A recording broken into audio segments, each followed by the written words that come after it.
Boa noite, Boa noite, está me ouvindo bem? tudo jóia? Ouvindo bem? Como é que tá áudio e imagem? Olá, O doutor meu, Biasi, Tudo bom, rapaz? tudo jóia? Tudo jóia. Vocês estão todo mundo me ouvindo bem? Áudio, imagem? Tá até muito alto, tá bom. tá um pouco alto, o seu áudio está um pouco alto, Henrique. Não sei se tem Alto, regulagem, deixa eu mas abaixar. Deixa eu ver. E agora? Tá bom, melhorou. Melhorou? Beleza. Vamos aguardar a Eliane. Sejam todos bem-vindos. Vou botar essa. boa tarde, professor de Biase, boa tarde, Henrique. Ei, tudo bem? Como é que vai, Mário? Tudo jóia, graças a Deus, tudo bem. Enquanto o pessoal vai entrando, vamos aguardar também a Eliane.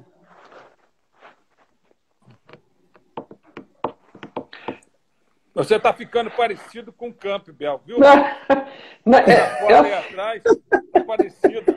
Se deixar a barba crescer igual a dele, vai ficar igualzinho. eu acho que deve ser a questão da idade, né? A gente vai avançando e vai ficando parecido. Vai ficando parecido com ele. Mas a barba aqui em casa não. A barba aqui em casa aqui não vai ser bem aceita. Mais do que eu já tenho aqui, tá bom.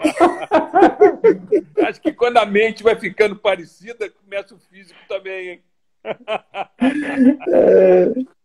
Já foi pro físico. Olá, Eliane, muito boa noite. Boa noite, gente. Tudo bom? Seja bem-vinda também. Tudo Que bom certo, estar né? aqui com vocês. O prazer é todo nosso, todo meu, né? É uma grande honra aqui. Nós iniciamos esse movimento de uma super live aí recentemente, né? E fez um sucesso danado, o pessoal deu um feedback muito legal e o pessoal estava convocando a Eliane aqui para vir para o time também, né? Ai, que bom, obrigada. Agradeço o convite, gente. A gente fez uma a três, mas faltou uma apresenta feminina também, né? Pois é. Tá vendo? Eliane está se Isso aí. transformando na maior divulgadora da física quântica no Brasil. Ó. Olha, que coisa boa, hein? Agradeço, doutor. Que bom. Agora está saindo, acabou de sair o livro para o público infanto-juvenil, né? A Chave Quântica. Eu vi. Com uma historinha mais divertida, assim, para a garotada. E vamos que vamos, né? Isso aí. Beleza. Começar a abrir a mente mais cedo, é isso aí. Exatamente. Se essa turma começar a entender, perceber esse novo paradigma cedo, aí quando eles crescerem, não são muito influenciados por essas ideias de paradigma antigo, ideologias, fica com uma mente mais flexível, mais aberta. E essa nova geração já tem curiosidade de física quântica. Eles já nascem, já crianças, eles já querem saber o que é física quântica. Então, temos que preparar material para eles, né?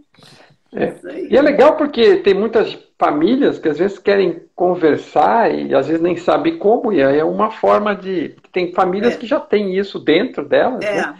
Os adultos já estão falando mais disso, mas aí fica difícil a comunicação, isso tende a ajudar.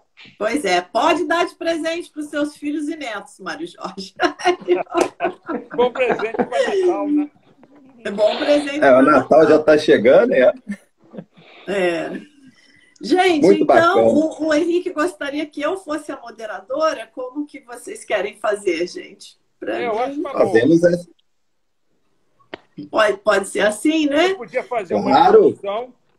Tá. Podia fazer uma introdução, depois começar como moderadora e vai soltando aí para cada um aí o que você acha que tem que falar. Tá, que bom. Então tá bom. Boa. Então, gente, eu vou fazer a minha apresentação rapidinho. Eu acho que a maioria das pessoas já me conhece. Eu trabalho com a divulgação da física quântica para o público leigo. Sou mestre em física quântica pela Federal do Paraná e praticante budista há 18 anos. E tive esse insight, né, do quanto a física quântica é transformadora, é importante para o grande público, não é algo para ficar fechado num departamento de física, né, dentro de uma linguagem matemática complicada, onde apenas uma meia dúzia de pessoas trabalha com aquilo. Então, me apaixonei por esse projeto, né, por esse caminho, e tenho tido, assim, cada vez mais um retorno carinhoso, um retorno incentivador das pessoas, e vamos continuando. E hoje nós temos esse tema da consciência, que é um tema que desperta uma curiosidade imensa entre as pessoas, né? Ontem mesmo eu estava fazendo uma live com um terapeuta sobre a cura e as infinitas possibilidades, e durante a live as pessoas ficavam perguntando o que é consciência, o que é consciência? E aí eu falei, gente, a live é amanhã da consciência, espero que eles estejam aqui. Guardem as dúvidas para amanhã. Falei, olha a sincronicidade. Falei, eu tenho amanhã uma live com 4 pessoas só para a gente falar sobre esse tema. Então, espero que eles estejam aqui hoje para tirar essas dúvidas. Mas realmente é um tema que intriga a todos nós, porque a consciência até hoje ela foi deixada de lado, né? Como o Dr. Francisco depois vai falar, que ele explica muito bem essa questão do paradigma clássico, né, cartesiano, e do paradigma quântico. Então, dentro desse paradigma clássico, a consciência ficou jogada de lado, né? A nossa visão de mundo é que o mundo é um mundo material e a ciência é um meio hábil para criar tecnologia, e tudo de uma maneira muito prática e muito grosseira e superficial, né?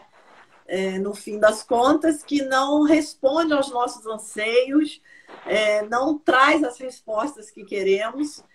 Então, daí fica claro, né, a necessidade de um outro paradigma, que é o paradigma quântico, que serve de base, né, para uma visão muito mais ampla, que acabou servindo de base, acredito, para os 3 colegas que estão aqui, né, que acabaram desenvolvendo trabalhos maravilhosos, tomando por base esse paradigma quântico. Então, veja a riqueza que é esse novo paradigma, não é mesmo?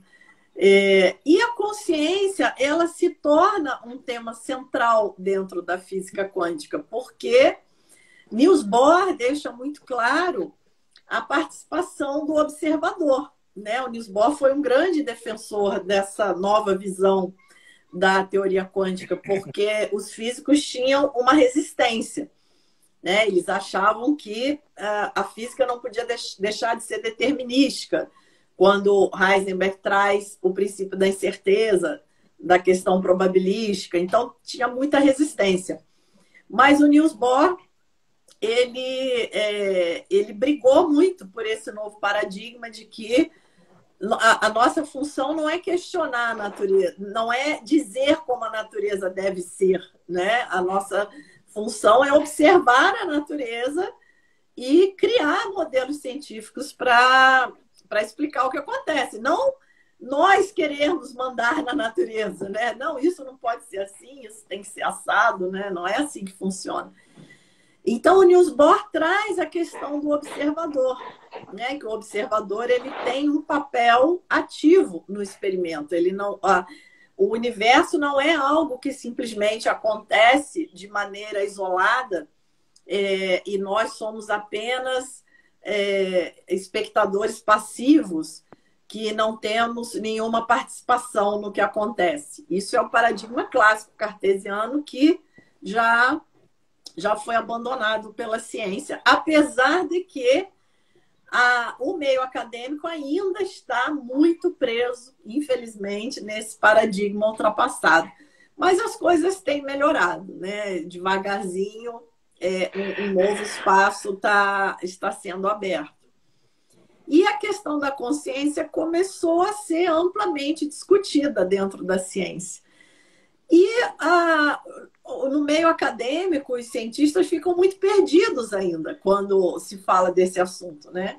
Porque é algo que não é mensurável pelo método científico atual que nós temos. Então, nós temos que mudar um pouco também a nossa estratégia científica para que nós possamos abarcar temas sutis como a própria consciência.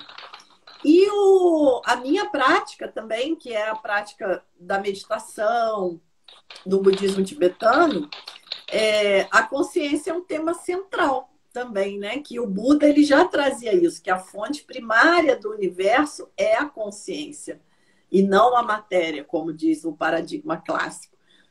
Mas aí caímos nesse choque de perspectivas, né? Porque nós que somos ocidentais, educados numa cultura, numa sociedade onde impera o paradigma clássico cartesiano, nós ficamos meio perdidos quando se fala de consciência, né? Então, eu vou passar aqui a fala para quem quiser começar a dar a sua perspectiva sobre esse tema e depois fechamos tudo na física quântica para terminar. O que vocês acham? Show de bola. Acho que está ótimo. Beleza. Quem começa aí? 2 ou 1. Pode ir. Bom, se quiser eu começo. Coisa, então. Por favor, pode professor. começar. Por favor, professor. É isso aí. Continuando isso que ela estava falando. É muito importante entender essa evolução e essa mudança de paradigma. Porque se você pegar desde a antiguidade, vamos dizer assim, desde lá dos gregos até a Idade Média, existia um paradigma que a gente chama de paradigma aristotélico-tomista, que se usava aquela física aristotélica, que não era uma física que não era experimental, era uma coisa mais filosófica, né? E que na religião aqui no Ocidente, a religião cristã, um cara que foi uma grande cabeça, vamos dizer assim, teológica, que foi o Tomás de Aquino, ele juntou aquela física aristotélica à teologia ética cristã e criou um paradigma que a gente chama de aristotélico-tomista, né? Que dominou o mundo ocidental por mais de 1000 anos. Uma coisa, um fenômeno, o que esse cara criou e a manutenção que eles fizeram desse paradigma, né? A coisa começou a mudar para o paradigma cartesiano-newtoniano. No caso, aí foi primeiro a parte cartesiana, mais ou menos uns 300 anos atrás, quando Descartes começou a falar que tinha que separar mente e corpo. O pensamento, né? Do soma do corpo, né? Com aquela ideia do cogito ergo sum, né? Penso, logo existo. Ele dizia que tinha sonhado com Deus e que Deus tinha falado para ele que ele tinha que separar a mente do corpo, o pensamento do corpo, né? Esse tipo de divisão, que a gente chama de dualidade cartesiana, né? Separou a ciência, vamos dizer assim, ocidental, porque consciência nessa época era entendida como espírito. Então, a mente era o espírito, e isso ficou afeto à teologia e à religião, né? E as universidades que estavam nascendo naquela época, na Europa, ficaram só com um lado material das coisas. E aí esse desenvolvimento material foi se processando, e aí veio Galileu, Kepler, com as órbitas planetárias, né, explicando as coisas de uma maneira nova, até que, no século XVIII, mais ou menos, o Newton, Sir Isaac Newton, né, fez uma síntese da física, uma síntese mecanicística, que foi um fenômeno também. O Newton devia ser um cara com uma cabeça fantástica, né? Ele chegou ao ponto de elaborar aquela ideia dele da gravitação universal. Quando ele viu a maçã caindo, ele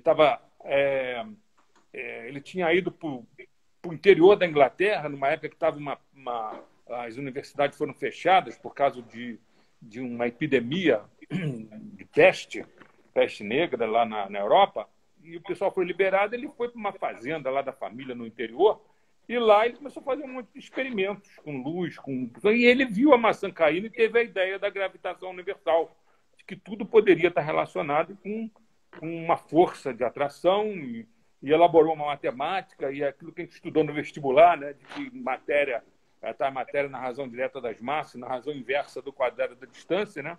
E hoje se sabe que isso até é uma grande aproximação do que é a realidade, que depois foi descrita de uma maneira mais detalhada, vamos dizer assim, na física einsteiniana, né? Mas o Newton, ele conseguiu, com uma síntese dele, elaborar uma visão muito materialística e mecanicística das coisas, né?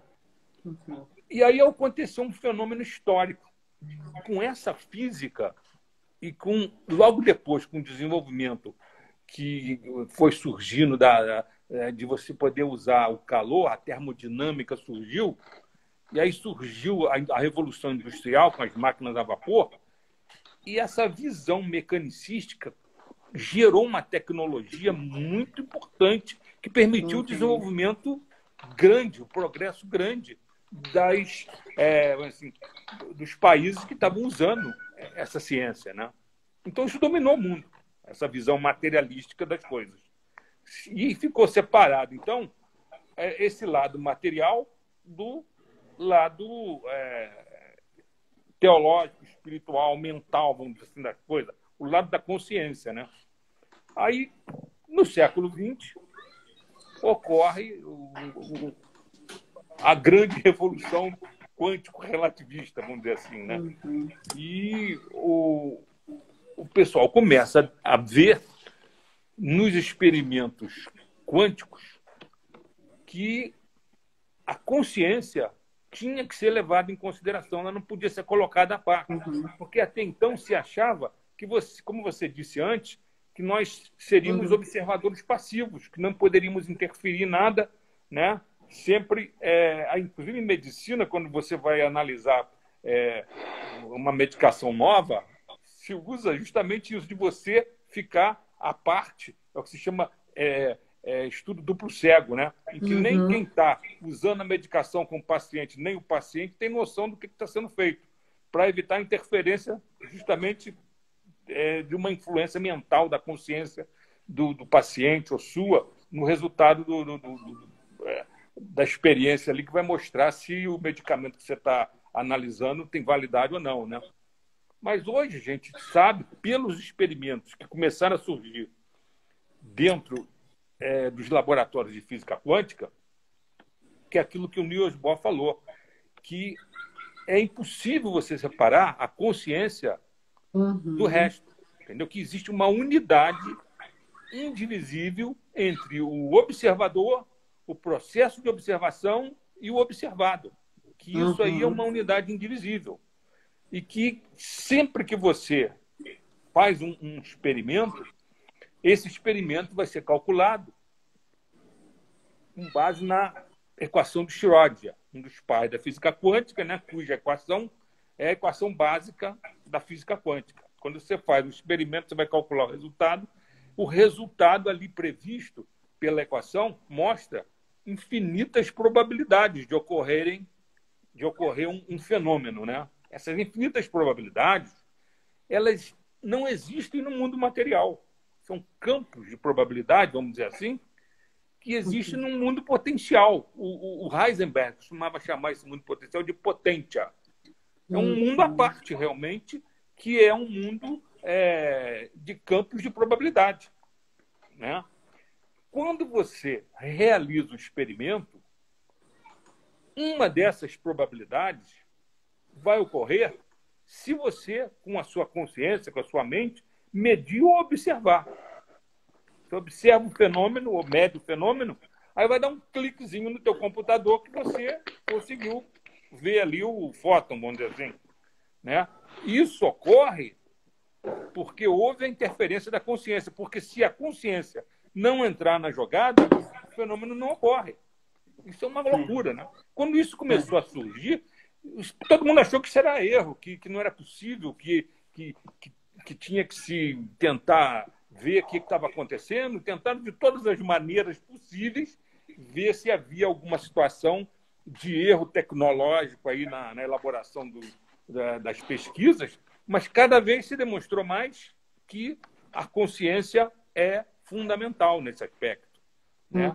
A consciência entra na jogada. Sem a consciência, o fenômeno não ocorre. Então, isso levou até que surgisse na física quântica uma linha de pensamento, que é uma linha muito assim, importante hoje, que é a linha de pensamento que diz que, pelo fato da consciência ser ela que desencadeia a probabilidade que vai se materializar, então nós somos co-criadores da realidade.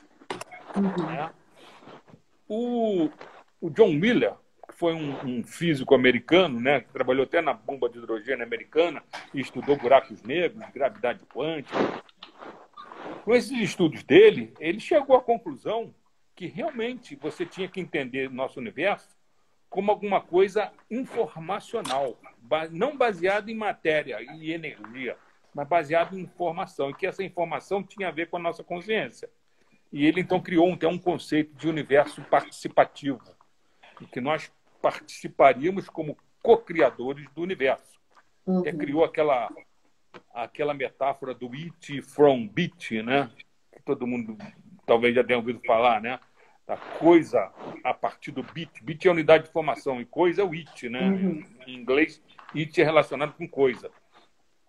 E esse it from bit é uma maneira de você dizer que toda coisa material vem da informação, da unidade de informação, que é o bit, né?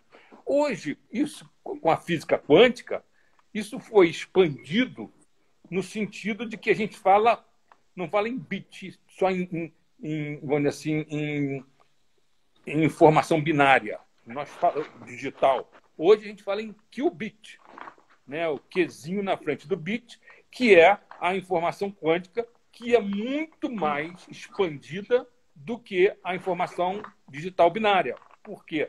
Por exemplo, nesses computadores quânticos que estão surgindo agora, o que você faz? Você bota as partículas entrelaçadas, porque existe esse fenômeno do entrelaçamento quântico, em que você consegue que as partículas funcionem como se fosse uma só, né? E aí você, em vez de usar só dois dígitos binários, você é capaz de usar um monte de dígitos dependente da quantidade de partículas entrelaçadas. Isso vai permitir uma quantidade de cálculos infinitamente maior do que um supercomputador digital permite, que só age em termos de binários, né? Então, essa mudança de paradigma abalou completamente a física, porque nunca se imaginou, vamos dizer assim, no paradigma clássico, e isso, como você disse, até hoje influencia as nossas universidades, as nossas instituições culturais, nunca se imaginou que nós pudéssemos ser completamente participantes do universo dessa maneira. Sempre se achou que nós tínhamos que ser uma coisa à parte, passiva, e que os experimentos ocorreriam independentes de nós, né?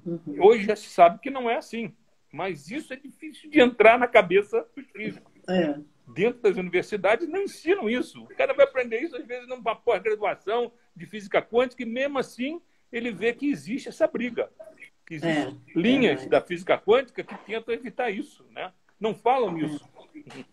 Né?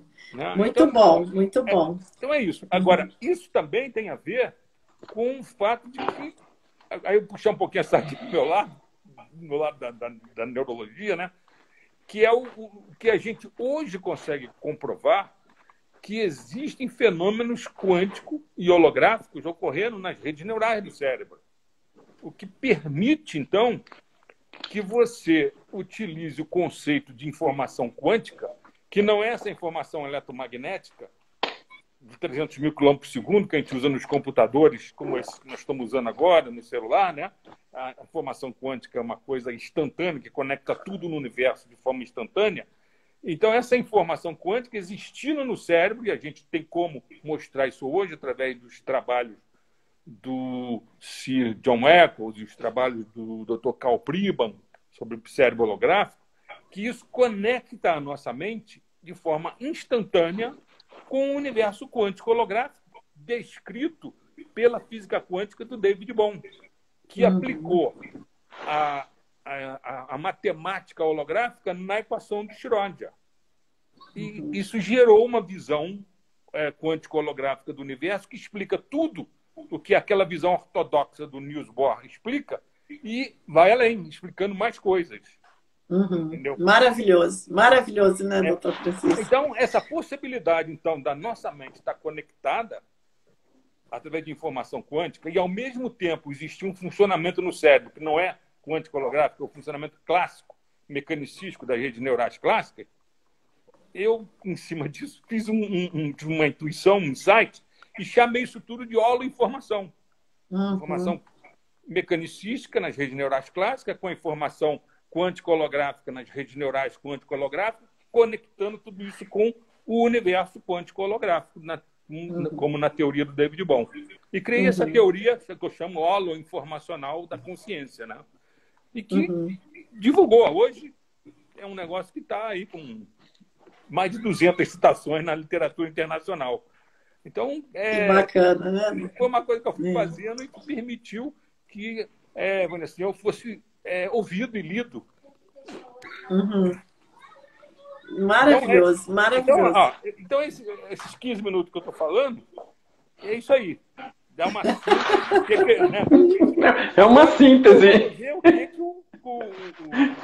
o nosso amigo fala do Campbell, por exemplo, aí, ó. Vamos lá, Mário Jorge. Bom, o Tom Campbell, quem nos acompanha aqui já conhece, nós quatro já interagimos antes, né? Ele sempre me acompanha aqui e em consciência também, imagina, porque sempre me ilumina, né? Ele é autor de My Big Tome, A Grande Teoria de Tudo. É uma trilogia de livros que explica as regras do jogo da realidade, como a coisa funciona. Ele é um físico ex-NASA e é um especialista em consciência também de toda uma vida, né? Começou estudando lá atrás com o Robert Monroe, montou um laboratório, fez todas aquelas experimentações para descobrir a consciência, como é que ela funcionava, as propriedades. E ele, como físico, foi trabalhando isso ao longo de 35 anos e acabou chegando a essas ideias, né? E ele acaba fechando tudo, né? Do ponto de vista de Mike. Então, eu sou Mário Jorge, para quem não souber. sou engenheiro, tenho especialização.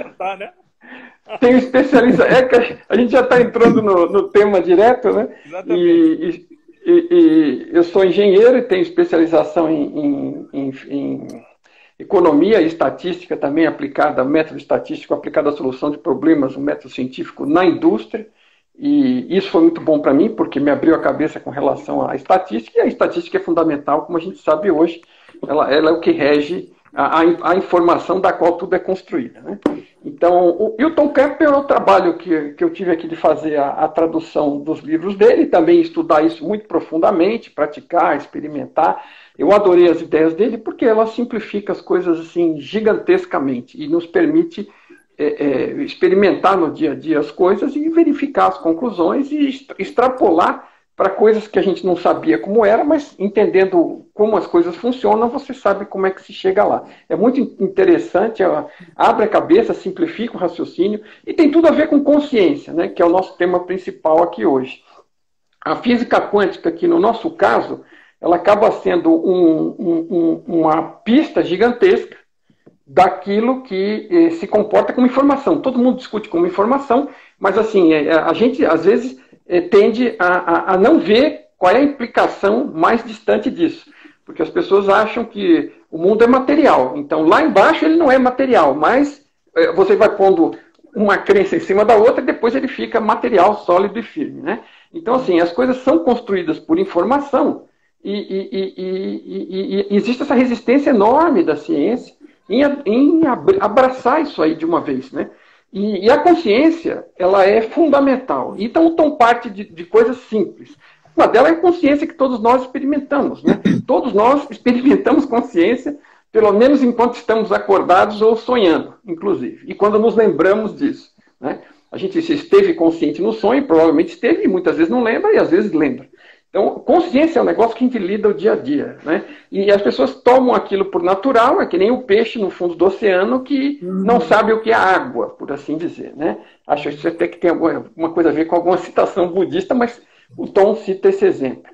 Então, consciência é o que nós realmente somos, né? Então, Tom radicalmente, nos estudos dele, concluiu, experimentando, que a consciência é mais fundamental do que o que parece ser a realidade material, que é essa nossa que nós vivemos, que está aí fora das nossas cabeças, que a gente vê através dos olhos, ouve através dos ouvidos e dos sentidos, mas no final monta tudo internamente, porque a gente não vê nada e não experimenta nada diretamente. É tudo na consciência. A consciência trabalha com tudo isso, né? É lá no fundo que a gente remonta o cenário inteiro, né, da holografia, né, e com base em informação. Então a consciência lida com informação. A consciência evolui, a consciência cresce. Isso é uma coisa que a gente percebe. Tudo na natureza evolui e cresce, a consciência é uma delas. Às vezes não parece, eu sei porque pela atitude de alguns dos nossos colegas de planeta, mas sim, tem muitos que evoluem e que mostram isso, né? Através da sua própria prática diária. Temos alguns avatares aí fantásticos, mas consciência evolui. Então, basicamente, consciência existe, consciência evolui, é o que a gente experimenta, né? É um lugar, eu costumo descrever que é um local, né, por assim dizer, cuidado das palavras sempre, né? É o local onde percebemos tudo, onde tudo é percebido, né? A gente percebe que pensa, percebe que sente, percebe que cheira, que saboreia, que vê, né? Tudo isso é percebido na consciência. E quando a gente está num estado meditativo profundo e se desconecta completamente dos sentidos e fica, por exemplo, uma das coisas que você pode fazer com a consciência é ficar lá flutuando e relaxado. E você percebe que continua existindo mesmo o vazio de ideias. Então não é bem penso, logo existo, né? Eu existo, de alguma forma, como consciência e percebo que penso, inclusive. Né? Então, consciência é o que está lá no fundo de tudo e o Tom apresenta a consciência como o piloto do avatar. Okay? Se tudo é construído por informação, então existe a física digital, que foi o Edward Fredkin que lançou assim, lá no início um conceito chamando isso aqui de física digital. Ele era físico e cientista da computação, mexia muito com computadores, e acabou surgindo com esse conceito de física digital. Então, assim, existe um ramo da física onde muitas pessoas já pensam que, né, a realidade é informacional e, portanto, passível de estar sendo programada, né? E a questão que eles não entram, porque são materialistas em geral, é aonde que está esse computador? Porque se a realidade é programada, o computador não está dentro da realidade e nós que estamos pilotando os personagens também não estamos, né? Nós somos consciência e estamos experimentando o personagem, pilotando o avatar. Quem já jogou qualquer joguinho simples sabe que o jogador fica fora do computador. E o computador do sistema, do programa, da tela. E o processador também está fora, né? Então a gente está vendo a tela e manipulando aquilo. Então, a consciência, ela tem esse aspecto do dia a dia nosso, que é através do que a gente acaba percebendo e convivendo. Não fosse pela consciência, não saberíamos de nada, né? Seríamos talvez uma tábua em branco, né? Não estaríamos percebendo coisa alguma. É lá que a gente percebe tudo, é a consciência que experimenta tudo isso. É a consciência que tem memória, que tem mente, que tem sentimentos, que tem sensações. Tudo isso são ferramentas disponíveis para a consciência. E a consciência é fundamental, então parte de que existe uma consciência fundamental, fonte, ele vai na raiz da coisa, que gera tudo a partir de informação, aonde? Na consciência. Então a consciência, ela quer seja por bits simples ou por bits quânticos, não importa, ela está lidando com informação. Então ela desenvolve a possibilidade de fazer combinações com os zeros e uns e atribuir significados para isso, evolui para dividir, se subdividir em algum ponto em consciências individuadas, né, que possam interagir umas com as outras como uma estratégia de aceleração da evolução da consciência, porque antes não havia interação, havia só a fonte, e a fonte, a partir de um momento, passou a ter interação, porque criou subconsciências a partir dela. Estamos todos mergulhados nessa rede de consciência, é lá onde nós estamos, é o único lugar que nós estamos, né? E essa rede, essa consciência fundamental, mais para frente, criou realidades como esta a partir de Big Bangs digitais, ok? Então, essa é uma realidade de informação, construída de informação, por isso que a física quântica constata que lá embaixo só tem informação, porque é o que constrói tudo. Então, de baixo para cima é tudo informação. Então, é tudo percepção, exatamente como se estivéssemos tratando o sistema que nós estamos trabalhando aqui hoje. Estamos em 4 na tela e mais centenas de pessoas aí assistindo, eventualmente. E todos estão recebendo informações em zeros e uns das torres de celulares, que são codificadas a partir das nossas 4 câmeras e microfones, e que seguem como zeros e uns, e que são decodificados nos aparelhos de destino. Então, nós somos, vamos dizer, a grosso modo, como celulares ou como aparelhos de TV. A gente tem acesso à informação, decodifica, interpreta, né, vê a coisa holograficamente, na direção do que o professor estava falando. É uma holografia, sim. Quem que é o projetor, o receptor, o interpretador da holografia? Nós mesmos. A informação vem da fonte, que articula toda a informação trocada entre todos nós, e monta um cenário, manda um sinal individual, né, de TV ou de celular, para a gente reconstruir o que está vendo, o que está percebendo. Então, essa interação com a fonte é constante. E a situação de por que a consciência interfere na física quântica, na dupla fenda, em tudo mais, ela fica direta a partir daí, porque é a consciência que está lidando com tudo. E nada está sendo renderizado enquanto a consciência não toma consciência. Então, quando a gente vai lá, mede e observa o resultado da medição, nós, como consciência, estamos demandando a informação, ela passa a ser renderizada como partícula. Então, até então, ela era um pacote de informações de possibilidades e, naquele momento, extrai dados estatísticos, né, do sistema, de como aquilo funciona, quais são as leis, né? A física, a biologia e tudo mais, descobre as leis do funcionamento, que são as regras do jogo, que são as programações do funcionamento desta realidade. Então, tudo gerado pela... Só um segundinho. Tudo gerado pela consciência. Então, a consciência está nas duas pontas, né? Percebendo o total, né? Tem a fonte, tem as partes, estamos percebendo, estamos interagindo e somos co-criadores da realidade, porque as nossas escolhas é que vão interagindo com a fonte e com os outros, criando esta realidade. Desculpe, professor, pode falar. Nessa visão, você poderia dizer, então, que esse universo é como se fosse uma simulação informacional? Isso, perfeitamente, professor. Videogame?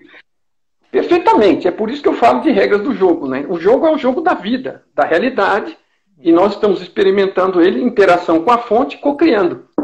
A cada segundo. E essa fonte aí, o quê? A mente de Deus? Como queira chamar, não tem problema. O Tom prefere chamar tudo isso porque o Tom ele tentou analisar e descrever de uma forma científica e racional, para não é uma forma de que as pessoas racionais tentem entender as coisas sem aquela mística dos místicos, né? Porque para o racional o místico não é nem considerado. Eu sei bem porque eu fui assim por 50 anos, tá? É bem recente a minha transformação. Então, assim, o místico você lê e acha legal. Eu li Lobsang Rampa quando eu tinha 15 anos. Né? O terceiro olho, a terceira visão, não lembro. Então, assim, eu achava super legal. Até experimentei, tentei, não deu certo e tudo bem. Mas o fato é que eu fui estudando física, fui me apaixonando por física, acabei trabalhando com engenharia, me desenvolvendo nisso, mas sempre amei a física e sempre estudei por fora. E sempre fui, né, de certa forma, materialista, porque tem aquela sensação de que a ciência já sabe de tudo. Mas a gente sabe que a ciência, na verdade, ela imagina saber muita coisa e ela não sabe nem do que é feito o universo, né? Ela não sabe, ela tem energia escura, matéria escura, tem um monte de propostas que escuro quer dizer não sei o que é, então chamo de escuro, né? E por aí vai. E eu não sei do que é feito. E aí descobre que a matéria é feita de informação lá embaixo, mas continua sendo material, mesmo sendo de informação, né? Então é um negócio radical. Então, sim, é uma simulação. Mas aí é importante só ressaltar uma coisa, que não é uma simulação de outra civilização, uma civilização alienígena, os seres humanos do futuro, brincando de participar do passado e esquecendo que está aqui. Né? Não é uma simulação num computador material. Né? É na mente de Deus, se quiser chamar assim. O Tom chama de fonte. Larger Consciousness System, o sistema mais amplo de consciência, ok? Então, é um sistema de informação, né? Porque é assim que ele funciona. Então, ele tem partes de processamento, ele tem partes de indivíduos, ele se secciona dentro dele mesmo para atuar com e lidar com a informação. Então, existe consciência e existe informação na consciência. Nós somos consciência, não somos informação. Mas tanto nós, consciência individuada, como a fonte, lidam com isso, interagem neste ambiente que é uma simulação, sim, uma realidade virtual criada como oportunidade de aceleração do crescimento da consciência por ter regras de interação claras. Então, as consciências vêm para cá cruas, né? Inicialmente, seja lá quando isso ocorreu, né? Vamos lá atrás, mas elas vêm para cá e vão experimentando, e aqui tem causa e efeito, porque é parte das regras do jogo. Então, eu faço escolhas que estão disponíveis e que eu percebo, isso ocorre desenvolvimentos a partir disso, novas escolhas, novos desenvolvimentos, e se eu estiver atento, eu aprendo, cresço na direção da evolução da consciência. Então, as consciências vêm para cá, segundo essa ideia, para participar desse tipo de evolução. E é uma simulação onde eu participo como consciência pilotando o que parece ser um avatar, que na verdade é tudo informação percebida como matéria por conta das regras da percepção do avatar, evoluído, né, biologicamente, mas digitalmente dentro desta simulação. Agora, só para encerrar e não esticar mais, não tem... porque assim, quando você fala que é uma simulação, as pessoas falam, então não vale nada, vou embora aqui, né? Então não é nada disso, gente. Só estamos falando da forma da construção. É construído com informação. A física quântica já mostrou que lá embaixo é informação, estatística. E que constrói tudo isso. Então é uma simulação estatística e a realidade... O que é real para nós? Tudo que a gente experimenta, inclusive os sonhos. Enquanto a gente está sonhando, para nós aquilo é real. O sonho é uma criação de realidade que nós, consciência, conseguimos fazer com a mesma, vamos dizer, as mesmas propriedades da fonte em pequena escala, mas criamos universos noturnos para cada um de nós. Então não é uma coisa estranha para nós essa criação, só que essa realidade é muito mais bem organizadinha, as regras do jogo são mais definidas e o objetivo é o crescimento. Então só muda a Constituição. A Constituição é informação, é construída não com matéria, mas com informação. Agora, a realidade... Gráfica, né? Por isso que sim, cada parte contém a informação do todo. Então, você, como parte dessa consciência universal, vamos dizer assim, que nas tradições espirituais eles chamam de consciência cósmica, você tem essa consciência em você também. Você é parte dessa consciência universal. A gente nunca deixa de ser. Nós estamos até a raiz, nós não estamos fora. Nós estamos recebendo um fluxo de informação individual, personalizado, do ângulo de visão nosso, do ângulo de audição nosso, né? E interagindo. Né? É uma TV 3D fantástica, é um holodeck. É um holodeck. Exatamente. Muito bacana. Eu acho, talvez, só complementando um pouquinho, o que deixa as pessoas um pouco perdidas é que essa mesma consciência, ela cria e experiencia como algo separado. Né? É uma hierarquia entrelaçada, é algo que, né, dentro do paradigma clássico, realmente, nós não temos como compreender, né? Porque ao mesmo tempo que é...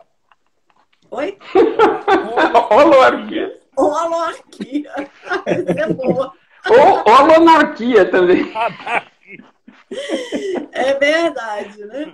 Porque nós nos sentimos como um sujeito experienciando um objeto, né? E não percebemos que é essa mesma consciência que se divide como sujeito e objeto, né? Então, nós ao mesmo tempo criamos e ao mesmo tempo experienciamos como algo separado de nós. Então, é por isso que a gente se perde um pouco, né, quando fala desse tema.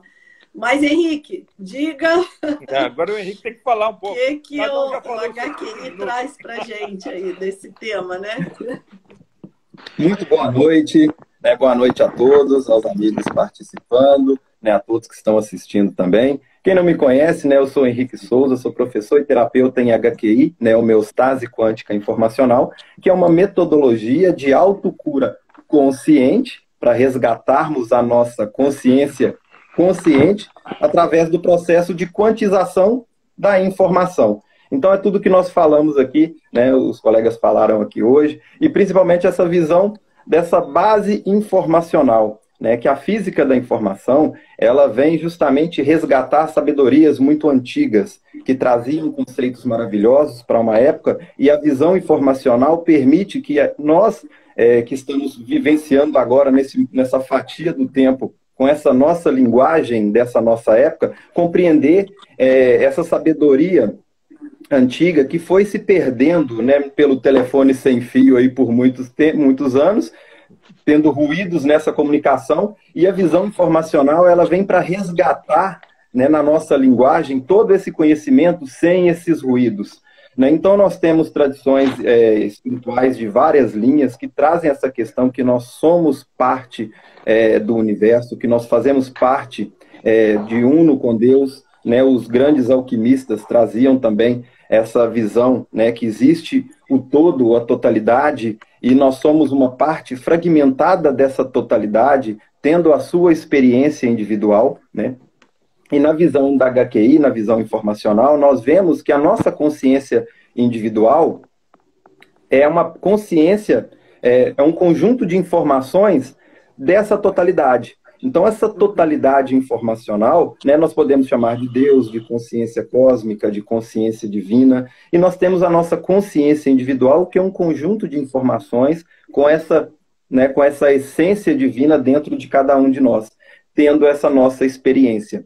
E o que vai nos individualizar vai ser a nossa experiência individual, que vai agregar informações da nossa experiência, da nossa vivência, resultando em complexibilidade para o sistema e agregando para o todo. Né? Então, toda a nossa experiência material, toda a nossa vivência é uma contribuição de agregar informações para o sistema e caminha para o caminho da evolução. Né? Nós só temos esse caminho. Então, seja pelo amor, seja pela dor, seja pela fluência ou seja pelos desafios, nós vamos sempre vivenciar esse caminho de evolução.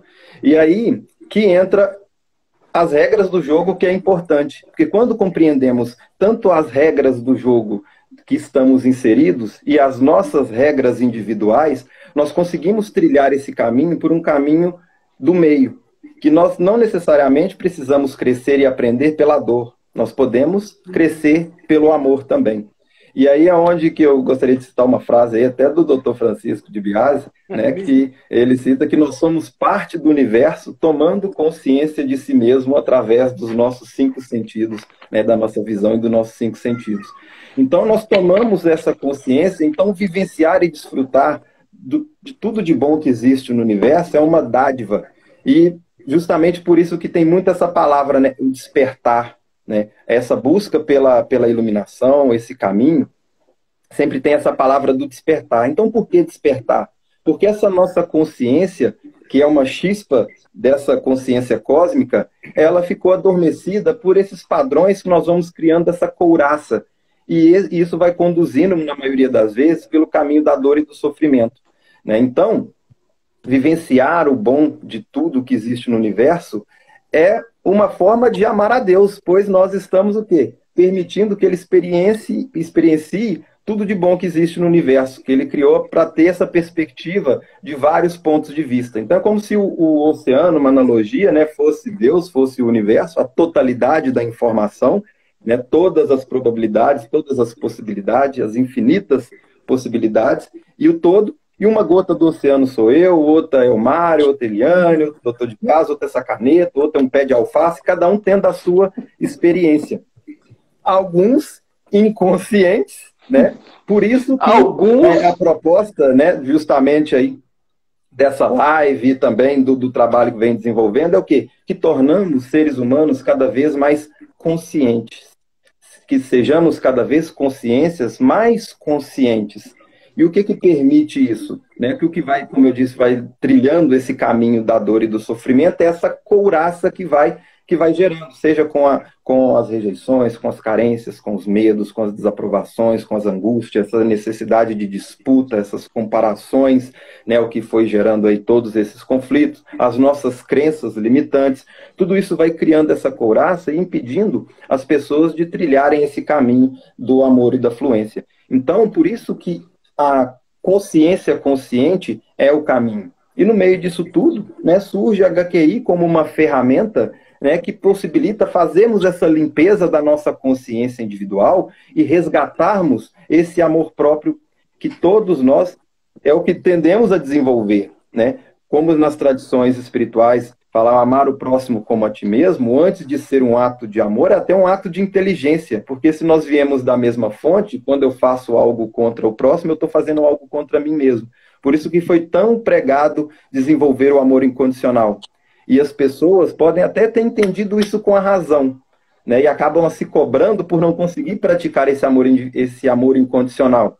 Por quê? Porque aí entra as nossas emoções, né? Entra a raiva, a tristeza, o ódio, a carência, a rejeição, impedindo de praticar aquilo que a razão já entendeu. Então, por isso que o amor próprio surge como um atalho para desenvolver esse amor incondicional.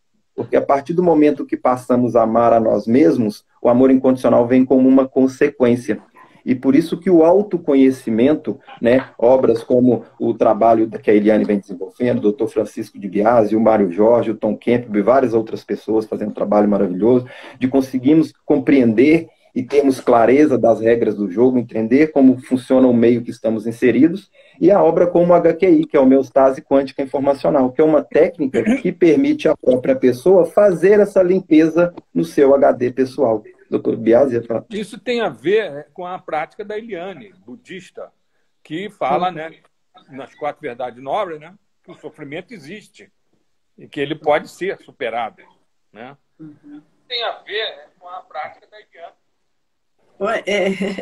Mas isso, você tocou um ponto bem interessante, porque o Buda, nessas 4 nove verdades, né, ele diz na primeira nove verdade, como o doutor Francisco falou, que no mundo nós vamos experienciar o sofrimento, mas na segunda nove verdade, ele diz que o sofrimento é criado pela mente, que ele tem causas. Então, se ele tem causas, ele pode ser eliminado, uma vez que nós possamos eliminar as causas. Então, ele dá a má notícia, mas já dá logo a boa notícia na sequência. Né? Aí tem o tal do caminho ótuplo, né? Isso, e aí ele dá o caminho de 8 passos para esse despertar, que nada mais é do que um despertar da consciência, como o Henrique estava falando, porque essa consciência, que é a nossa verdadeira natureza, ela não tem o sofrimento, né, dentro dela. O sofrimento surge no momento em que ela caia, né, nessa ruptura, nessa dualidade de se perceber como algo separado, né, de experienciar objeto e observador como coisas distintas. Aí surge o sofrimento, mas no momento que nós despertamos desse sonho mental, desse sonho da consciência, o sofrimento é ultrapassado. E como o Mário Jorge falou, é muito interessante lembrar de que essa consciência básica, né, essa consciência que é a verdadeira natureza, ela está conosco o tempo inteiro. Não é que, né, que exista uma verdadeira consciência e nós estamos operando em outra coisa. Não é isso. A própria mente estreita é uma das possibilidades, das infinitas possibilidades da mente ampla, da consciência. E esse é um ponto tão interessante, né, Eliane? Porque muitas pessoas, por isso que esse assunto é um assunto que deveria ser muito disseminado, porque muitas pessoas estão buscando esse caminho, mas estão buscando aonde não perderam. Porque muitas pessoas estão buscando fazer esse processo de iluminação, esse resgate de despertar essa consciência, mas buscando lá fora, ou seja, como se eu estivesse andando até me iluminar. E não, isso é a visão cartesiana, é a visão materialista.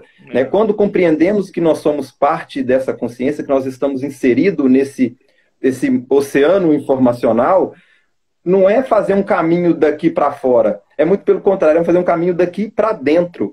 É olhar e reconhecer, na verdade, não é buscar iluminar, é reconhecer que você já é iluminado.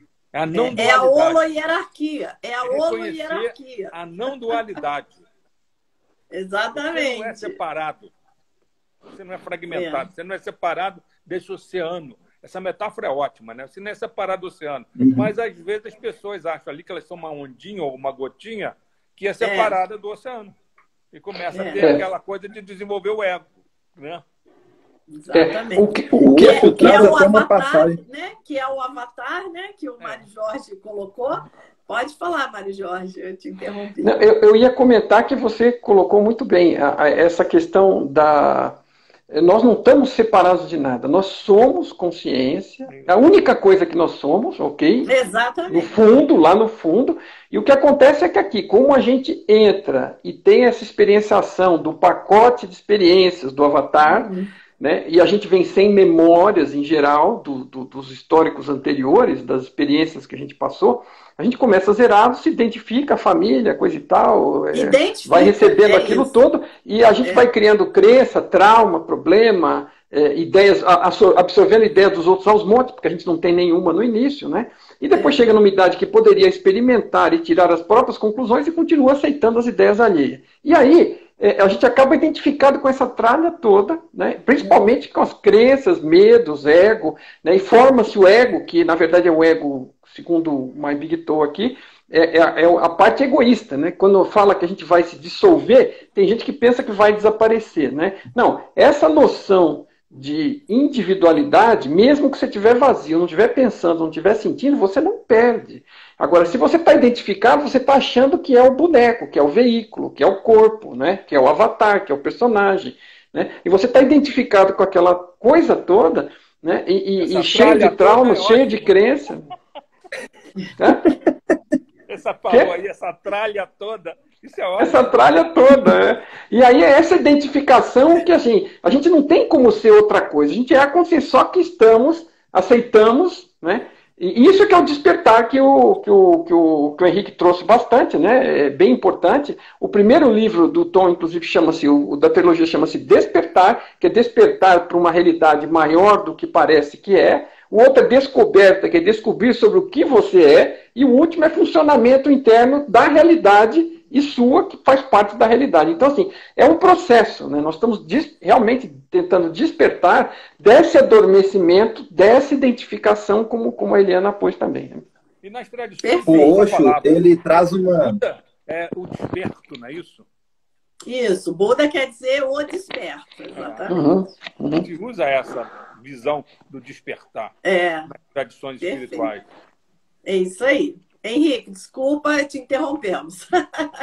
Tranquilo. O Osho, ele traz uma analogia muito interessante sobre esse caminho do processo de iluminação, né? Ele traz uma abordagem, né, numa analogia, porque a água tende a correr para o oceano. Se a gente abre a torneira aqui, a água vai para o córrego, que corre para o rio, que vai correr para o oceano. E ele faz uma reflexão como que uma gota da água que está a caminho do oceano, ela entra em pânico, ela desespera, fala assim, nossa, eu vou desintegrar, eu vou desaparecer, eu vou deixar de ser água, eu vou deixar de ser gota, ela entra em desespero. Mas o momento que ela chega no oceano, ela descobre que ela se tornou o oceano. Né? Então é mais ou menos essa a visão, né, desse caminho. Voltou à sua fonte, né? Voltou à fonte. Depois evapora e começa a pingar em outro lugar de novo. Uma nova experiência. Aí você imagina, evaporou, virou nuvem, pingou em outro lugar, caiu lá numa cidade, virou uma poça d'água lá. É muito difícil que aquela água ali que está na poça d'água se sinta como parte do oceano primordial. Ela está fragmentada lá, né? Principalmente se ela estiver com lama, se estiver suja. Estiver bem suja, cheia de tralha. Exatamente. Cheia de tralha. Caiu no cocô do cachorro.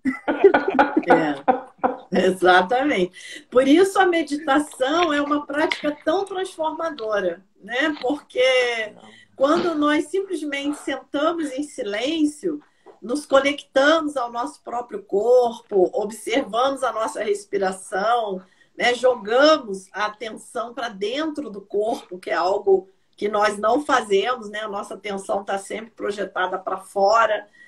Nesse momento, nós podemos experienciar essa nossa verdadeira natureza, né? De consciência pura. Porque vai vir um pensamento, nós não damos sequência àquele pensamento. Vai vir um impulso de se mexer, a gente não responde, se mantém imóvel e relaxado. Então, nós vamos soltando essas identificações, né? Essa tralha toda que nós nos identificamos tanto. No momento da meditação, a gente descansa, né? É descansar de si mesmo, é nos conectar a essa fonte de energia, né? Que é a fonte primária, realmente, que tudo cria. E aí é muito paradoxal, né? Porque quanto mais a gente corre em busca do que está fora, nós dissipamos energia, né? Ao invés de nos energizar. E quando nós silenciamos e nos conectamos, né, para dentro, aí sim nós nos energizamos, porque aí é que está a fonte de tudo. Mas é algo que tem que ser experienciado, né? É algo que sim, cada um tem que passar pela sua experiência, né, Henrique? Exatamente. Eu medito há quase 30 anos e pratico Tai Chi Chuan. Quando eu comecei a ter essas ideias, a ler as relações entre a física quântica, a física relativista, as tradições espirituais, principalmente por influência do livro do Fritjof Capra, O Tal da Física, eu comecei a perceber que se eu não tivesse uma prática, eu não ia adiante. Eu ia ficar muito racional só na coisa. Entendeu? E aí eu vi que em todas as tradições falava da importância do que aquilo que o Pierre vai lá na Unipaz, na Universidade Holística, chama de holologia, que é a parte mental, mas tem a holopraxis. Se você não tiver a holopraxis, você não vai adiante. Você fica muito mental. É preciso que você tenha essa capacidade de ir acalmando a tua mente até você conseguir parar de pensar e ficar, como você diz, numa consciência pura, né? Aliás, quando você tem meditação profunda, que você chega a um ponto que você para o pensamento, nessa hora, se entra um pensamento, é nessa hora que a gente vê que existe uma consciência por trás do pensamento. Exatamente. Porque alguma coisa percebe o pensamento, que não é o pensamento, não é a mente do pensamento. É outra coisa, né, que está por trás. Exatamente. Exatamente. Essa capacidade de se auto-observar, né, é uma coisa, é a nossa chave da transformação. Né? É a partir daí que nós vamos modificar os nossos hábitos, né, que nós podemos dar um salto quântico de consciência. Né? Maravilhoso. E você tinha terminado, Henrique? Não sei. Sim, tinha. Uma coisa importante da gente falar, quem está falando de meditação, né? Hoje os estudos científicos de meditação demonstram que a meditação expande realmente a tua mente, melhora a tua inteligência, entendeu? Faz você ser uma pessoa com uma capacidade muito maior de administrar tudo na tua vida, entendeu? Tua capacidade de se envolver nas coisas é muito maior, mas você consegue se envolver de uma forma tranquila. É maravilhoso esses estudos, né? De estresse, se enrolando com as coisas, não. Você fica com a mente mais assim, focada. Hoje, através dos exames de imagem, né, nós conseguimos ver realmente o que acontece no cérebro, né, durante a meditação. E está tudo comprovado, medido, né? Isso é maravilhoso. E mais ainda, com a prática, depois de anos praticando, você percebe com esses processos de neuroimagem que a gente tem hoje, que determinadas áreas no cérebro, como, por exemplo, os hipocampos, que são áreas relacionadas com memória, são mais desenvolvidos em pessoas que meditam regularmente durante anos. Olha que legal. Regiões pré-frontais também desenvolvem mais, entendeu?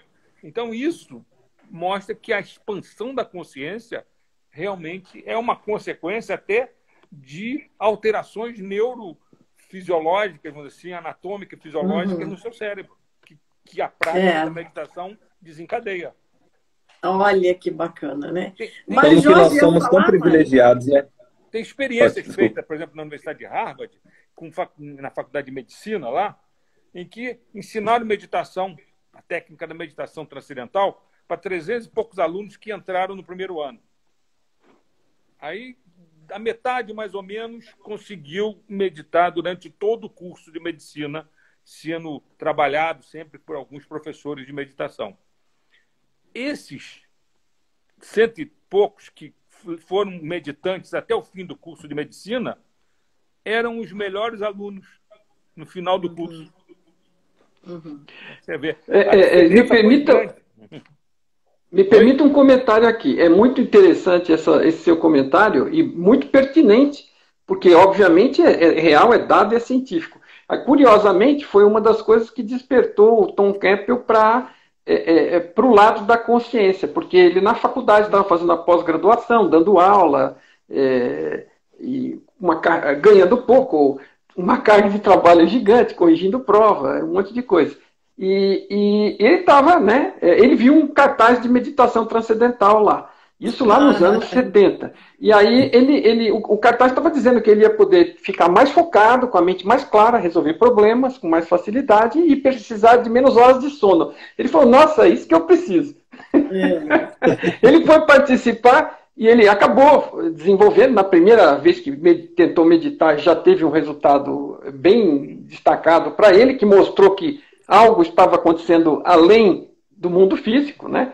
E ele acabou descobrindo rapidamente, ele teve muita facilidade e usou muito isso, ele conseguia resolver problemas, encontrar bugs na programação de computador dele através do estado meditativo. Ele estava no estado meditativo, ele enxergava as linhas de programa, enxergava os erros, voltava, ia lá e corrigia, naquela época de perfurar cartão e tudo mais, né? Era um trabalho gigante.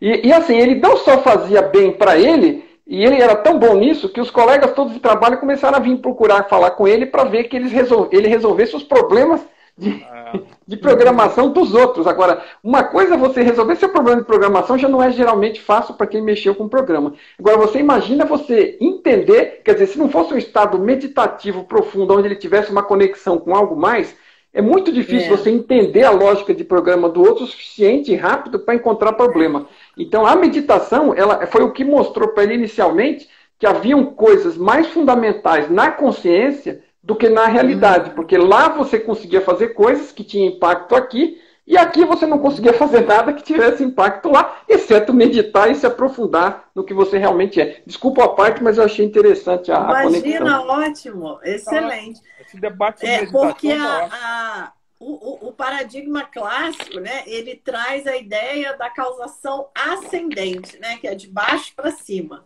Né? Então, o mundo surge a partir das partículas fundamentais, que juntas compõem os átomos, que se juntam e compõem as moléculas, que se juntam e compõem as células, inclusive os neurônios, e compõem o cérebro, e por último vem a consciência. É um acidente da matéria, hein? Não é fenômeno. Exatamente. Você veja que ideia absurda, se a gente olhar bem, né? Não, pra gente que medita e que vê a coisa de outra maneira, a gente acha isso absurdo. Mas se você porque elas acham isso normal. Para elas, mas ninguém se pergunta, né? Mas e as partículas fundamentais vieram da onde? Né? Isso é um dogma? É um dogma, então, né? Porque tudo começa com as partículas fundamentais, mas as partículas fundamentais vieram da onde? Então é um dogma, e não, essa parte ninguém pergunta. Essa parte... Só citando uma frase que todos aqui nós gostamos de a frase de alguns, eu gosto de uma frase de Max Planck que diz que a ciência avança de funeral em funeral, né? Então, assim, a ciência, isso não é uma novidade, isso tem mais de 80 anos. Essa frase, eu acredito que deve estar na casa dos 80 anos, por aí. Agora, imagina que em momento algum da realidade, cientista algum foi... as pessoas têm o paradigma deles daquele momento, que é legal para construir as suas teorias e tirar os seus resultados, e eles geralmente se aferram àquilo, se apegam, transformam aquilo em dogma e crença, e resistem como loucos, como qualquer outro ser humano. Cientista não deixou de ser ser humano, né? E transforma aquilo num dogma, numa religião, e aí quando alguém aparece com uma novidade, que nem o Einstein apareceu lá atrás, os caras queriam crucificar ele. Até que ele foi lá e mostrou, alguém foi lá e fez aquele experimento do Sol desviando a luz de uma estrela, e mostrou que o que ele falava tinha sentido, todo mundo ria dele pelas costas, por assim dizer, né? E aí ficaram com cara de bobo. E mesmo assim ficam resistindo. Então, assim, eu acho que essa frase é fundamental, né? Às vezes, né, a única forma de vencer a resistência é com a renovação mesmo. Nós estamos retornando com a física moderna, nós estamos retornando a conceitos milenares, expostos já nessas filosofias tradicionais. Por exemplo, essa coisa clássica já é clássica da física quântica, da unidade entre o observador, o processo de observação e o observado. Esse conceito existe no hinduísmo, com o nome de Samhita. Samhita é isso, é a nossa ligação indivisível com o universo. Quer dizer, nós estamos redescobrindo de uma forma nova, científica, matemática, computadorizada, verdades que já existem há milênios. Exatamente. O doutor Biasi, queria que falasse um pouquinho do analogia que ele faz, que eu acho muito interessante, que a gente está no assunto do acaso, do furacão passar no ferro velho.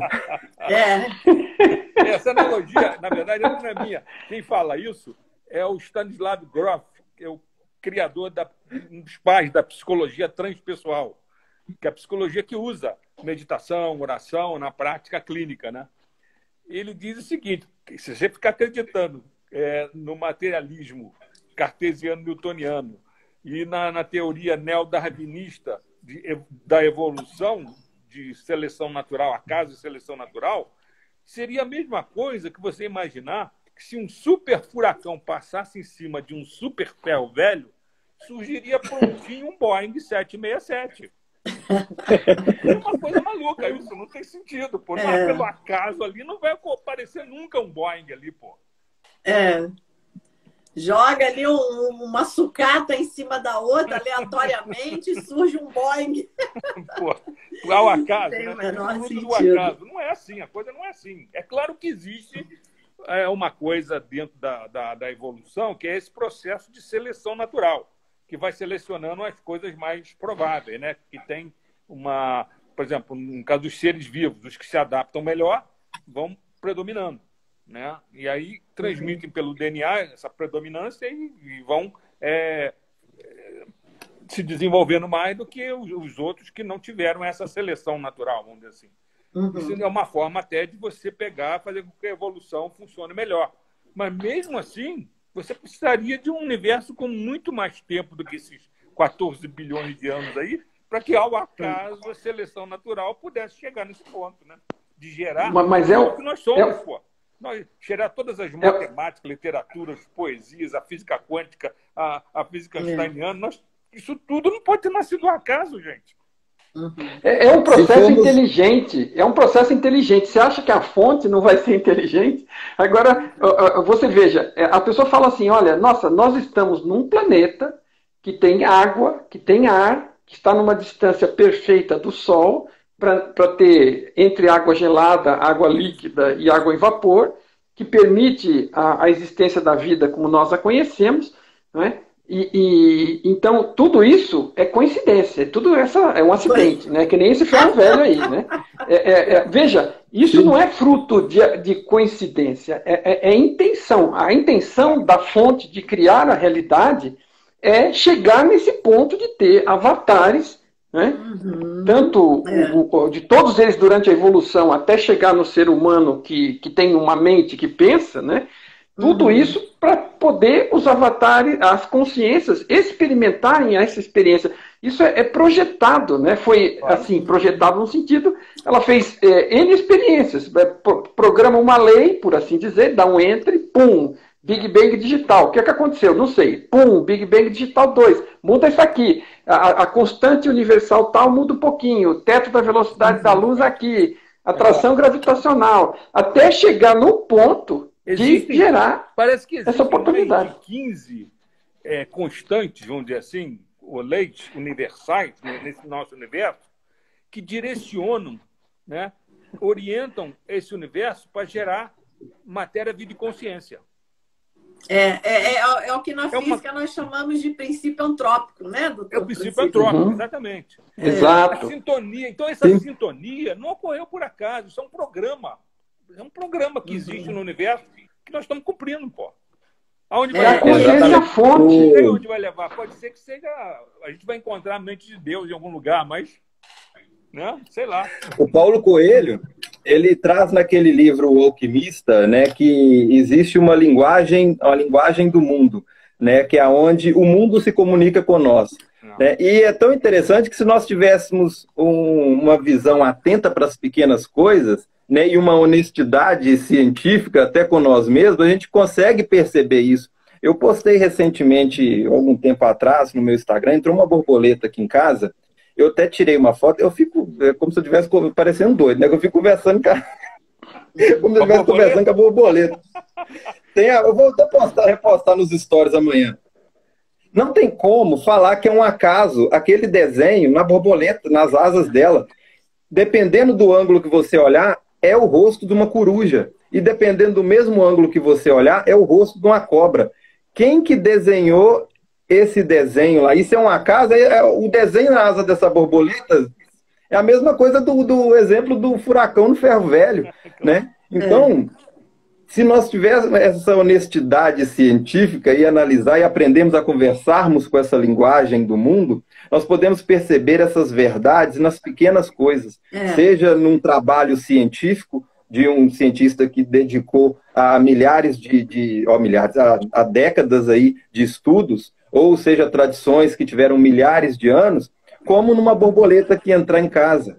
Né? Então, a gente consegue perceber essa assinatura, essa verdade, em vários momentos do nosso dia a dia. Né? Que lindo, gente, maravilhoso. Então, pelo tempo que nós estimamos, né, de live, eu acho que já temos quanto tempo? Já podemos começar. Temos 1h20. Então, tem perguntas nesses 10, 15 minutos?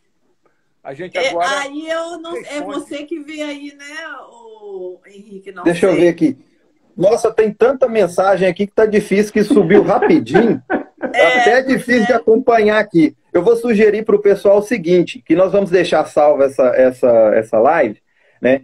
Para o pessoal deixar nos comentários, né? Então, assim, da minha parte, vai ser um prazer enorme a gente repetir esse bate-papo, porque eu gostei demais, foi show de bola, né? Todo mundo tiver de acordo aí, a gente pode pegar e coletar essas informações, essas perguntas que o pessoal deixar aqui, que serve até para estruturar temas para o nosso debate aqui, que particularmente eu achei sensacional, gostei demais, né? Então fica a dica para o pessoal aí que colocou aqui, não deu para dar essa atenção para todo mundo que já acompanha nosso trabalho sabe que a gente gosta de interagir bastante, conversar, né? É a primeira vez que eu estou fazendo uma live aqui com 4 pessoas, então estamos adaptando aqui, então, né, o pessoal, desculpa aí se não deu para dar essa atenção, responder as perguntas, então se o pessoal puder depois voltar na gravação lá, e deixar as mensagens, né? Vai ser um prazer enorme para a gente estar aí. Nós conseguimos entrar na gravação e responder? Conseguimos. Só responder embaixo também. Né? Pode citar, né? Se quiser, por exemplo, fazer uma pergunta para o doutor Francisco, coloca lá, @Francisco, Biasi Francisco, né? Que aí nós somos notificados também sobre a pergunta, né? Isso é bacana. Então, foi um prazer estar com vocês. Mário Jorge, difícil a gente encontrar uma tribo dessa, né? Olha, não é em qualquer lugar que a gente pode ter uma conversa dessa, né? É muito bacana poder estar compartilhando isso. Obrigado mesmo a vocês pela oportunidade. Exatamente. É uma alegria. A gente passa até por pirado, né? Exatamente. Que bom que vocês existem. Eles devem pensar... se alguém entrar por acidente aqui na conversa, vai pensar que entrou no manicômio. É isso aí. Pois é. Mas tá bom, pelo menos estamos em 4. O pior é quando a gente tá sozinho, né? Dá força. Exato. Bom, eu só tenho a agradecer, né? Gostaria de agradecer profundamente aí ao carinho e atenção de vocês sempre, né? Para mim é uma honra estar aqui compartilhando essa tela com vocês, que são pessoas que têm uma sintonia muito grande com o meu trabalho, né? Então, né, quem já acompanha aí já sabe dessa sincronicidade, né, doutor Biasi? Dessa sincronicidade. Então, assim, para mim é uma honra muito grande estar aqui, podendo trocar essa ideia com vocês, pessoas aí que eu já venho acompanhando há algum tempo, né, que referência no meu trabalho, serviu de inspiração para desenvolver o trabalho que eu desenvolvo hoje. Então, para mim, é uma honra enorme estar aqui hoje batendo esse papo com vocês, né? Fico muito feliz. Gostaria de deixar o convite aqui para todos que estiverem assistindo aqui, para conferir também os materiais gratuitos, estão gravados no Instagram, né? De nós quatro aqui, tem muito material muito bacana lá, né? Cada um com a sua área, mas sempre com o mesmo fim, né? Com o mesmo intuito, com a mesma proposta e desenvolvida com muito amor. Então fica aqui o convite para todos, né, conferirem, tem muito material gravado. Gostaria de deixar um convite também para o dia 18, vai ter um Conversando sobre HQI, que é um encontro gratuito, né, uma palestra gratuita e online em plataforma fechada, onde os participantes vão poder estar discutindo, batendo esse papo. Eu vou demonstrar os fundamentos científicos e teóricos da HQI, da metodologia, discutir os casos, um pouquinho ali do raciocínio da HQI, já ensinar a técnica para vocês já saírem praticando e fazerem essa autoformatação na consciência individual de cada um de vocês e resgatar cada vez mais essa consciência consciente, né? E no perfil do IGVT do Instagram tem muito material lá, voltado também com bastante reflexões aí, né, da natureza das nossas escolhas, com vários temas ali que eu busco trazer, que complementam também o trabalho com a HQI e também com os convidados especiais aí, né, vocês, tem outros profissionais também que estão ali junto comigo também, que já fizeram essa parceria, tem essa sintonia, então tem muita coisa bacana aí para quem está aí nesse caminho da autocura, da autodescoberta, do autoconhecimento,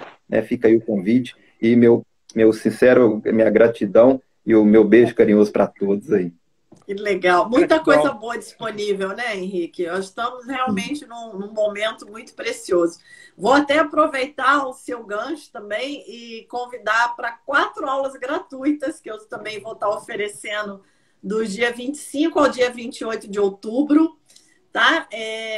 4 noites, né, que nós vamos poder explorar esse mundo quântico, entrar desde a introdução, dos princípios básicos, discutir essa conexão com a espiritualidade, chegarmos nesse ponto da fenda dupla, do papel do observador, que é o coração da física quântica. Então, não percam, gente, aproveitem. Nós pedimos que vocês se inscrevam, porque nós fazemos um evento, criamos uma comunidade, porque dessa forma nós percebemos que o conhecimento se multiplica, né? Cada um colabora um pouquinho, coloca a sua experiência. Então, é algo sempre que traz assim uma energia imensa cada vez que nós fazemos. Então, espero vocês. O link de inscrição está na minha bio, ou vocês podem pedir nos comentários também das postagens lá do meu feed ou aqui na live, que nós vamos mandando para vocês. Tá bom? Muito obrigada. Até a próxima. Pelo meu lado, eu queria também me despedir, agradecer muito a vocês pela oportunidade. O papo foi extremamente divertido, não vi a hora e meia passar. Ok? Muito obrigado. Gratidão a todos que estão nos assistindo, que participaram. Obrigado por estarmos juntos aqui. E pelo meu lado, quem tiver, como o Henrique já adiantou, a gente tem as informações, tem um site na bio, tem um link. No site tem muitos artigos, tem o meu livro, o meu e-book gratuito para baixar, tem os livros do Tom à venda, e a gente tem muitos vídeos também no YouTube, tudo isso através do link da bio aqui do Instagram, você consegue entrar no menu lá e achar tudo. Então fica à disposição. Eu costumo dizer que as ideias do Tom são como os livros, quando eu mando, não estou mandando livros, eu estou mandando garrafas daquelas com mensagem de liberdade jogando no oceano e chegando para alguém, né? Expandir a sua consciência, crescer, se libertar, né? E atingir a felicidade, porque quanto melhor você está com você mesmo, quanto melhor você entende o funcionamento das coisas, você vai ter a chance de ter uma vida mais feliz. Todas as ideias do Tom não são para nada mais do que isso. Se você não for fazer por isso, né, não é uma coisa para estudar e para decorar e para falar bonito, é para praticar e para que seja benefício para você. Muito obrigado a todos, gratidão, gratidão Henrique, gratidão Eliane, gratidão professor de Biasi. Foi um prazer estar aqui. Obrigado. Prazer meu. E lembrem-se, o bem é aquilo que preserva a vida. Mal é o que destrói a vida. Que bacana, que lindo. Gente, gratidão, uma alegria imensa, uma honra estar aqui com vocês. Muito bom. Gratidão, gratidão. Boa noite. Até mais, pessoal. Boa noite. Boa noite. Até mais. Não esqueça de salvar, Henrique, por favor. Agora, salvando. Não vamos perder essa preciosidade. Nossa, essa aqui é uma joia preciosa. Vamos salvar. Valeu. Um abraço a todos. Abraço. Tchau. Tchau. Tchau, tchau.